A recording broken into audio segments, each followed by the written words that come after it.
Hey guys, we got Sheldon here. He just got first place at the second Troy City Invitational of the year.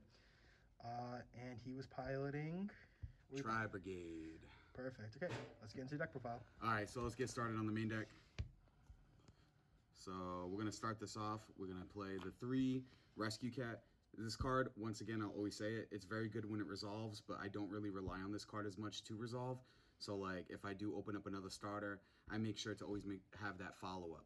But if it does resolve, it's huge. Next up, 3 Fractal. You can send any Beast Warrior, Wing Beast, Beast Monster, level 3 or lower. It just fills your graveyard. The 3 Nerval, 3 Kit, and the 2 Kirez.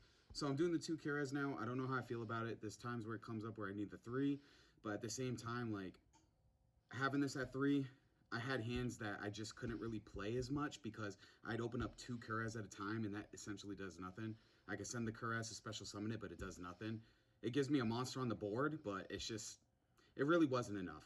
You definitely want to max out on these because these are all Nervals essentially, because if you add the kit, you send it away, you can search with the Nerval that you send, so these are all just the power cards. You need to keep every single one. And part of the engine, the 3 Revolt. Always stick out the 3 Revolt. You get Scythe locked. If you hard draw the Revolt, you're in a very good position.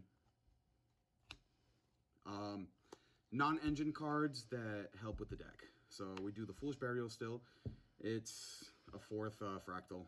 Well, 5th actually, because the tanky. And a new addition is going to be the Monster Reborn. Card is huge for the deck. I absolutely love it. There's hands where I open up 1 Tri-Brigade monster, like a Fractal.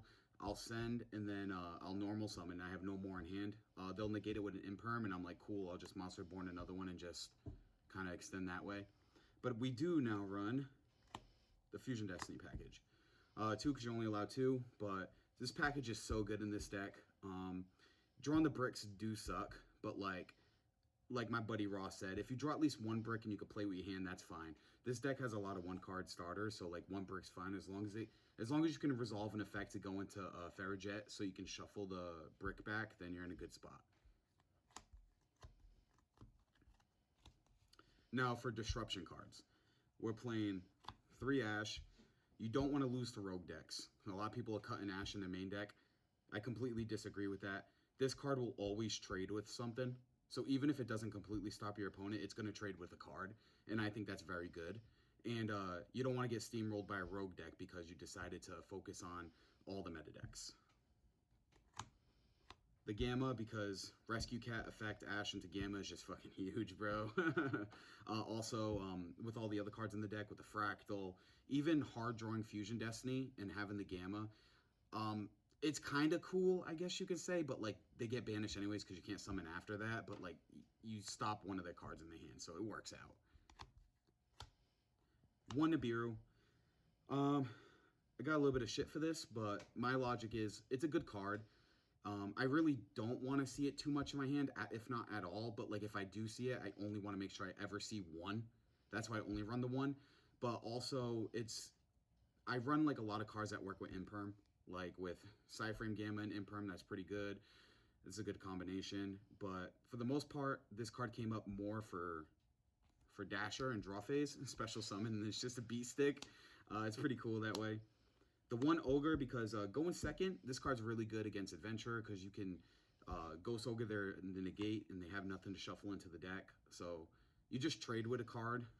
It's pretty good. This card's good against rogue decks too or control decks. The 1 DD Crow, because you can search it, and it adds another Beast Warrior Wing Beast monster to the graveyard that you can possibly use as future fodder to Link Climb. And we are on the Chalice still. I completely just gave up on Droplet. I don't like Droplet, actually. I like card economy, and I want to keep all the cards I can in my hand, if I could. And if I'm going to Droplet anyways, I'm probably Dropletting on my turn when my opponent already activated the monster effect. So I don't really care if they respond or not to it, since they already activated the negate. So sometimes it's good. Like if they put up a couple negates and a Scythe, I mean, you're losing anyways. But like, whatever. 1 Call by the Grave, because D-Shifter is a thing. And 3 Imperm. It's just good against every single deck. It's very good against Rogue, and like I said, this deck can fit plenty of hand traps. Might as well feel it in. Is there anything you change about the main deck now, or? Depending on matchups or events or where I do go, I may increase the Nibiru count. And if I do, it's going to be to 2. And I still don't know if I want to do 3 Kuraz or 2 still. There have been numerous times where I needed the 3rd. And one time it did come up that I lost the game because of it. But those are the only things I can think of right now that I might switch. And I just might go to 41 and just throw like the Kuraz in there or something like that. But the deck is like kind of like, it takes consistency hits. So like you really want to keep it at 40. Fair enough. All right, now we're going to move on to the extra deck. Perfect. So there are a couple things I changed from the last time. So we do the 2 Fairjet, just for grind games essentially. You're mostly ever going to use 1, but there are times where you do 2 for like turn 3 or 4. You link away the Omen that you use with Revolt, and then you just get so many pluses. So that's realistically it. The 1 Rampant Ranger, just to get the Revolt. Going second, this card's really good because if you know your opponent doesn't have Nibiru in the hand, you can actually push game by its second effect that a lot of people forget. Discard 2, you can discard a Beast Warrior, a Beast Monster, special summon 1 that's banished, and you could just do more links that way, and then go into access code and just press for game. 1 Rugal card came up twice today. It's just one of those cards. You can outgrind control decks in a way if you just focus on having more follow-up than they do. So this card does that. Like, it adds another monster to the field that they got to get over, and you're gonna special summon the Nerval, and it has a 2,000 booty. That's like kind of obnoxious to get over for no reason.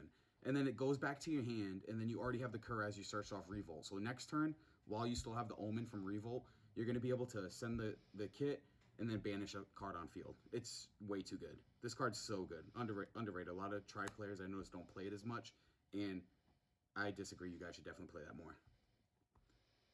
3 Omen, because you go into 2 every single game, and once in a while you go into 3. And yeah, you absolutely need 3. You could banish a card non-targeting on the field.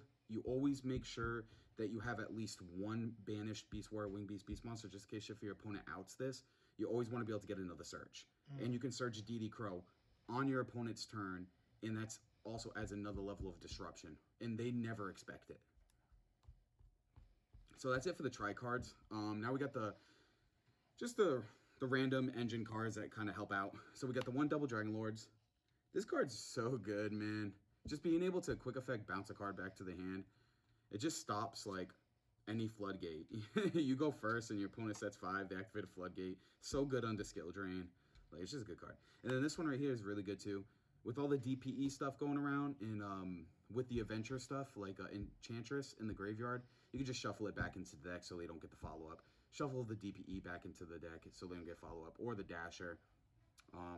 Helps push for game and go into access code. The 1 Almirage. If you ever see a Tri-Brigade player normal summon to go into Almirage, they probably bricked. It's just to get some engine going. You gotta hope you hard open Revolt if you do that. The 1 Side-Frame Lambda, because there are times in the combo where, like, you can Rescue Cat and then Gamma your opponent, and then you can link away using the driver, and then end phase, the Gamma will banish itself, trigger this, and you can add another Gamma. So that gives you another form of disruption, because you search it now since it's banished. That actually comes up quite a lot. Appaloosa.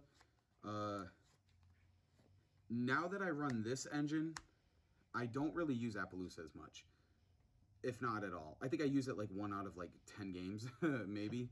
And it just gets stopped by Chalice and stuff like that. Like, I really don't like it right now. There are decks that this card's good against. Like Virtual World, this card just dominates. Like Sword Soul, this card dominates. Like, this card's still good. It's just like, you don't really like go into it as much as you think. And Predaplant DPE package, because it's just way too good. There are so many times where you get impermed and then you extend with the Kuraz and you can just link into this. And then, like, not only do you have follow-up in your hand, you also special summon this. And then, like, you have the follow-up in the graveyard. And, like, the best part is, if you, like, get Revolt and you end on Omen and your opponent passes back to you, draw phase, if you draw like any Beast Warrior, Beast Monster, you special summon it in draw phase and trigger the Omen to banish another card. It's just so good. And then the 1 access code to push for game. So this is going to be it for the extra deck. We're going to get into the side. My side's a lot different than the majority of other people's you'll see. I got a bunch of random stuff in here, but it works. So let's get into it. We got the 2 anti-spell. Yeah, I mean, I wish it's just good. I mean, 3, like, I don't know. I feel like it's just, when you run side cards, like, especially ones like these, like any kind of floodgate, if you, like, draw 2, it just feels so bad. Like, so bad. It's like a dead card, you know what I'm saying? So, I just do the 2, and I do 2 of multiple. So, I do 2 of this, 2 a pointer, and then 2 strike, so I can at least open 1. 5 cards in hand, plus the Ferrojet. I get to see 6 cards in my deck, and that's after I've already searched off Nerval and stuff. So, I'm actually digging deeper than normal. So, I'm going to see 1 of these, and that's all I really care about. These are all power cards, and I just want to see 1 of these. That's why I do 2 of each. Like, I'm not going to be nitpicky about it. I'm not like, well, I'm going to run 3 of each so I can increase it just so I can draw all of these and no engine. No, 1's fine. Plus this plus your combo, seeing 1 of these should be okay. Strike is good because this plus Revolt, ooh, way too good. This because it stops like every rogue deck in existence. It can also stop a lot of people because they don't really expect it. This one right here, every time I've ever played this card, I've won the game. No one ever expects that. You can rip whatever you want from the hand. Even if their hand is like totally gassed out. Like they got answers to like majority of your cards. You can now know what they have in their hand. And you don't have to blind activate cards not knowing what their opponent's going to do. Now you have full knowledge. And that's what makes this card absolutely broken. I recommend more people to play it. Yeah, you pay life points, whoop-de-doo. The game doesn't last longer than 3 turns anyways. 2 Cosmic Cyclone for back row removal. We also run the Pankratops and the Red Reboot. These are just power cards. These 2 because I don't want my opponent to have stuff in their graveyard. God forbid I go against Eldritch. I pop something that they don't even want to activate, and then on end phase they get to activate it anyways. I'd rather just banish it. Plus banishing the Scythe just feels good. Pankratops because you just can, if this card's at 3, you have to run it at 3. This card's just way too good.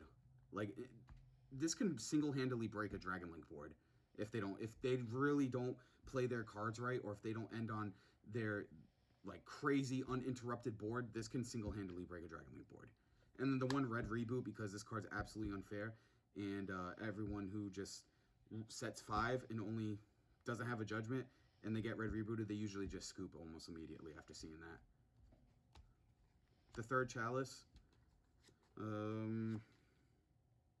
Honestly, I never really needed it. Because this deck fits a lot of hand traps. So, like, you're always seeing, like, 2 in your hand. Enough to slow your opponent down so you don't really get Scythe locked. But, like, that's really only why I have the 3rd. Is just in case it's a safe con. Just to add another card to potentially out of Scythe. The 2 Lancias. PK is a bitch, dude. Like, they just play through so much. Phantom Knights I'm talking about. They just play through so much, and that's honestly probably my biggest threat of a deck. And I just run it just to, like, kind of make it a little easier for me. You know, but they just, no matter what you throw at them for hand traps, essentially, like, they can just, like, keep playing through it. And then the 2 Nibiru, because heroes, you can just, they'll scoop if you just drop a nib on them. Against, like, other decks, too, like, machines, anything that can't put up a negate, DDDs, I mean, like, it depends on what they do, but, like, this plus an Imperm is just shuts down every single combo deck, essentially. It's just pretty good. That's why I do the 2 extra. If I go against, like, some weird Jambalaya-based deck or whatever you want to call it, I'll just rely on this plus, like, the 3 nibs of the Gammas, essentially, and that will just break their board as they stand. And that's pretty much it for the side. Is there anything you change about the deck currently? Major or? Depending on the meta, that's realistically all it comes down to. I would love to take the Lancias out of my side because it counter reacts with Omen sometimes.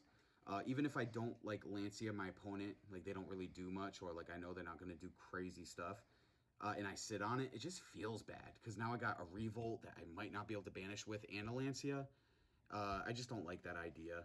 As far as changing anything else in the main, like I said, the Kuraz, The extra deck, I do think I want to put a Link Spider in there because there are times where I get Nibiru'd and I just need to make that an effect monster. That's literally it. Because, like, I can sometimes extend through it, but, like, not being able to get rid of the token is pretty problematic. So I don't have anything in my extra deck to really solve that issue. So a Link Spider to fit into my extra deck right now might be nice because I can do that and then go into Predaplant Verte Anaconda a little bit easier. But that's all I would change so far, at least. And then want to talk about matchups at all? Yeah, so round 1, I played Generator / Red Eye / Floodgates. It was just like a jambalaya of like stuff put into a Generator deck. It was really good, honestly. Like, he set up this weird, crazy board, but I played him so much. And yeah, he's right over there. You played me. Oh, round 1? Yeah. Was it round 1? Yeah. Okay. Round 1, round 2 for All right, me. well, so this is round 2 that I played, which is Generator. So round 1, I actually played, what would you call the deck? Fish. Just water monster turbo, go into like Double Toad. And a whole bunch of nonsense. Unfortunately, I played that deck enough to know that you just can't have them have monsters, and Tri-Brigade is the best deck to remove monsters off my opponent's field. So like I could bounce stuff, banish stuff, like so. That just summarizes itself. Game 2 was the Generator deck. Yep. That deck was actually pretty good. I underestimate what it can do. It's just, like I said, I think it's a poor matchup against Tri-Brigade because Tri-Brigade has the perfect cards to play